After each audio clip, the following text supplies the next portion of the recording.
선생님하고 조금 더 깊이 있게 들어가기 위해서 100개의 개념 중에 가장 기억에 남거나 함께 이야기하고 싶은 게 무엇인지 질문드렸습니다. 네, 제가 주로 고등학교에만 근무를 했었어요. 아, 네. 그래서 고등학교에서 10대 후반, 한 17살에서 19살 정도의 학생들과 이제 책을 읽는 일을 하다 보니까 이 책을 읽을 때도 좀 청소년의 입장에서 이 책을 읽게 되더라고요. 네네네. 그래서 아이들에게 어떤 개념이 좀 의미가 있을까 그런 생각을 하면서 보니까 저는 가장 강렬한 게 요거 의심하기였어요. 아, 의심하기. 왜냐하면 이거 한국의 그 관습 또 한국의 어떤 문화와 관련돼 있는데 네, 세월호 이후에 많이 달라졌다고는 하지만 그러니까 학교가 학생들에게 의심하기를 가르치진 않는 거예요.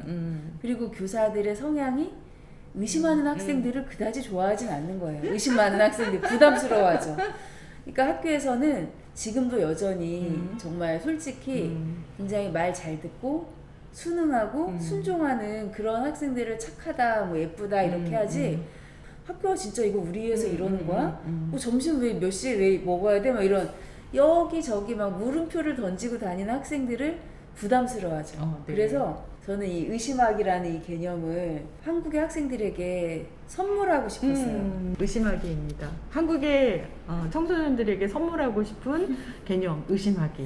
책의 하나의 특징 중에 하나가 그 개념마다 스스로 판단하기라는 게 네, 있잖아요. 네, 네. 근데 이 스스로 판단하기가 좋더라고요. 그러니까 거창하려고 노력하는 질문들이 아니라 되게 솔직하게 생각을 유도하는 질문들도 있고 어떨 때는 저자가 질문이 아니라 권유하는 그런 네, 스스로 판단하기도 네, 네, 있어요. 네. 근데 이 의심하기에서는 내가 의심하는 것들을 쭉 적어보세요. 네. 저는 이게 되게 이상하게 속 시원한 느낌이었어요. 여러분이 의심하는 것들을 쭉 적어보세요. 네. 네. 이 저자가 하는 얘기 중에 의심은 정신의 자유를 줍니다. 우리가 의심이라는 말은 모르는 말이 아니고 이미 익숙하게 오랫동안 써온 말인데 맞습니다. 정신의 자유를 주는 통쾌한 말이었구나 싶어서 저는 의심하기가 제일 마음에 들었어요. 제가 사실 의심이 많은 사람이기도 하고. 그래요? 네. 저는 의심이 별로 없는 사람이에요. 아, 이게 의심이 어떤 식으로 표현이 되냐면 불평, 불만식으로 표현이 되거든요. 선생님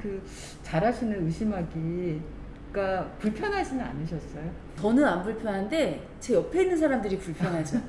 계속 입을 열고 뭔가 얘기를 할 때 그 옆에 주위에 있는 사람들이 불편해 하더라고요.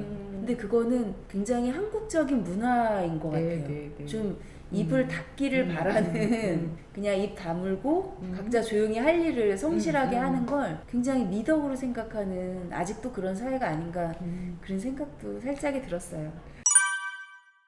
저는 주로 도서관에서 어린이들도 만나고 막 이러는데 그때 아이들 때부터 이 단어를 좀 많이 쓰라고 얘기를 하거든요. 하면서 왜 이러지? 막 이런 느낌으로 그냥 고지고대로 받아들이면서 저는 좀 억울했었거든요. 저는 수긍하다가 다른 사람이 그래서 선생님 제가 미워했을 수도 있어요. 네, 저 주위에서 미움 많이 받는 사람이에요. 네, 그래서 의심하기가 참 어려워요. 그래서 여기 여러분이 의심하는 것들을 쭉 적어보세요 라고 할 때 뭐가 있지? 내가 의심하는 게 뭐가 있지? 아이들을 의심하나? 아니었는데 이걸 이렇게 생각해내는 거 여기서부터가 참 힘들기는 하지만 이렇게 깨알같이 적어보면서 되게 재밌을 것 같습니다. 여러분들도 한번 해보셨으면 좋겠어요. 네, 또 하나 우정! 네, 저는 두 번째 우정. 관장님이나 저는 어른이 되어서 청소년들만큼 우정이 절대적이진 않은 것 같아요. 그렇죠? 근데 이제 청소년들은 책 읽고 독서 토론 주제 정하거나 글 쓰거나 이럴 때 보면 정말 우정이 절대 전부거든요. 그래서 여기에 나오는 구절을 한번 좀 읽어봐도 될까요? 우정은 아무것도 바라지 않고 함께하는 것입니다. 내가 깜빡 잊고 지갑을 가지고 나오지 않았다면 친구가 돈을 빌려줄 수도 있습니다. 물론 나중에 꼭 갚아야겠지요. 하지만 나보다 돈이 많은 사람을 이용하려고 접근하는 것은 우정이 아닙니다. 우정은 사랑과 다릅니다. 친구 사이에는 육체적인 끌림, 다시 말해 성적인 끌림이 없으니까요. 이걸로 우정과 사랑을 엄청 명쾌하게 설명해 주시는 것 같아요. 네. 우정 조금만 더 읽어볼게요. 네. 그래서 우정을 육체적 끌림이나 성관계가 없는 사랑의 한 종류라고 할 수도 있게 굉장히 독특하게 우정을 설명하시는 것 같아요. 네. 하지만 부모가 자식에게 느끼는 사랑도 있습니다. 이 사랑을 부성애 혹은 모성애라고 합니다. 우정은 드물고 귀한 선물이기 때문에 소중히 지켜야 합니다. 우정은 외로움, 버림받음, 거부, 배척으로부터 우리를 보호해주는 최고의 방벽이니까요. 저는 이 마지막 말이 너무 아름다웠어요. 우정은 드물고 귀한 선물이니까 소중히 지켜야 한다. 네. 제가 삼청요구에서 만난 고등학교 2학년 여학생들한테 이 얘기 꼭 해주고 싶어요. 근데 이 판단하기, 스스로 판단하기에 있는 그 생각을 위한 질문도 굉장히 흥미로웠어요. 네네. 이제 요즘은 SNS 친구도 굉장히 많잖아요. 이 저자는 만약에 이사를 하게 됐다고 도와달라고 할 때 SNS 친구가 몇 명이나 과연 올까? 뭐 주말을 나와 함께 보내면서 놀자고 할 때 진짜 와줄 것 같은 친구가 누가 있을까? 네. 그러면서 이제 이 저자는 SNS의 친구에 좀 그거는 진정한 친구가 아니야. 너를 위해서 현실에서 SNS 친구 해줄 수 있는 거는 사실 거의 없어 라는 이제 입장인데 저는 이 질문에 청소년들은 할 말이 진짜 많을 것 같아요. 네네네. 네. 아닌데요? 의심하는 네. 거죠. 네. 생각이 폭발할 것 같은 어. 질문일 것 같아요. 관장님 생각은 어떠세요? SNS를 할 때 그런 느낌은 되게 좋았거든요. 이들을 만나지 않아도 일상들이 이렇게 나누어지는 거. 그래서 선생님하고 저는 실은 처음 뵀어요. 이 자리에서. 맞아요. 처음 뵀는데 네. 선생님 어제 뭐 드셨는지 보셨어요? 네, 봤습니다. 된장찌개 먹고 보셨어요? 아니 그거보다 생선. 아, 생선. 네. 산척에는 그 호프집에도 생선구이. 소개를 줍니다. 뭐 네. 이런 거. 이 선생님은 이런 것들에 되게 재미를 느끼시는구나.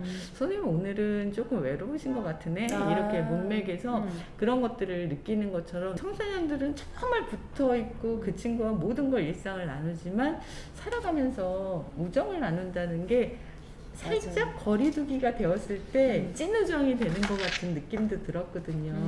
그래서 요거는 나이별로 우정이란 이런 이야기를 네. 나눠봐도 진정한 좋겠다. 친구란 나이대별로 네네. 10대가 생각하는 진정한 친구란 20대 진정한 친구란 네. 되게 재밌는 답이 나올 것 같아요. 그래서 예를 들어 10대 그 우정은 평생 갈 것 같잖아요. 평생 가는 친구도 있어요. 그쵸?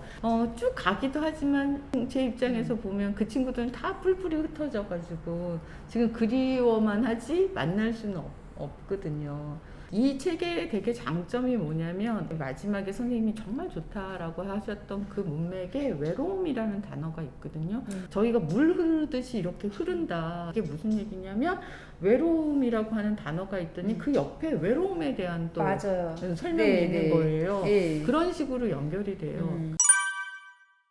자, 마지막으로 한 가지. 어머, 딱 여기 있네요. 게으름을 저는 세 번째. 게으름. 네네네. 왜냐면 이제 저자님이 뭐라고 설명을 했냐면 198쪽인데요. 게으름은 198쪽. 감미로운 것입니다. 아우. 세상에서 물러나 자기 마음대로 휴식을 취하는 것이지요. 게으름은 몸과 마음의 힘을 빼는 것입니다. 게으름은 멈춤, 자기만의 시간이 되어야 합니다. 이게 한국의 학생들에게는 절대절명으로 필요한 네. 거. 게으름에 스스로 판단하기는 특이한 게 질문이 아니라 권유하고 있어요. 피곤한데 악착같이 일이나 공부에 매달리지 마세요.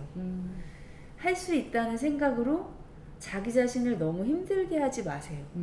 저는 이 말을 듣는 순간 이제 얼마 전에 학교에서 독서토론 수업을 2학년 아이들이 하면서 김초엽 작가의 물의 모사라는 책을 읽었어요. 학생들이. 네. 근데 그 독서토론 주제로 특히 많이 정한 게 있는 거예요. 삶에서 멈춤의 시간은 필요할까? 그 안에 인물이 무용수인데 다리에 부상을 입어서 이제 한쪽 다리의 일부를 의족을 했는데 여전히 무용을 하는 거예요.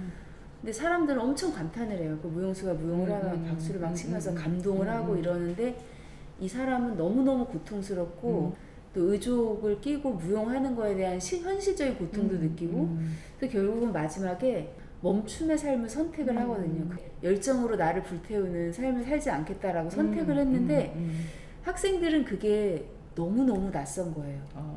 그런 선택이나 그러한 가치를 주위에서 들어본 적이 없는 거예요. 한국 사회는 특히 그렇잖아요. 끊임없이 부지런히 일하고 성실하게 공부하고 쉬지 않고 공부하고 멈추면 안 돼. 멈추면 너의 패턴이 다 부서지는 거야. 멈추지 말고 계속 목표를 달성할 때까지 계속 가는 거야를 정말 아이들에게 주입을 하고 어른들도 그렇게 사는 사람들이 많이 있잖아요. 멈춤을 선택한 무용수가 이 아이들에게 얼마나 낯설은 존재였을까. 그러니까 그만큼 멈춤이나 게으름을 권하거나 가르치지 않는 교육이고 사회라는 생각이 들었거든요. 근데 이 작가님이 여기에서 게으름을 이렇게 권하면서 너무 공부에 매달리지 마세요. 너무 자기를 힘들게 하지 마세요. 위로의 말을 건네는 거 무리하지 마세요라는 거잖아요. 근데 우리는 아무도 특히 학생들에게는 야 너무 공부하냐고 너 너무 무리하지 마. 너 공부 열심히 너무 악착같이 하지 마. 거기만 100% 매달리지 마라고 아무도 말 안 하고 굉장히 이거 읽고 나서 슬펐어요. 그래서 왜 슬프셨는지 알겠어요. 네. 선생님 이야기를 듣다 보니까 울컥하는 어떤 지점이 있네요. 눈물 흘리시면 안 돼요. 네. 멈출 수 없이 쳇바퀴처럼 돌아가는 맞아요. 거는 청소년들만 그런 게 아니라 지금 우리 사회를 사는 많은 사람들이 그런 것 같아요. 이 쳇바퀴에서 떨어지거나 이탈하게 되어지면 죽을 것 같은. 네. 세 가지 정말 좋습니다. 선생님 한번 다시 들어볼까요?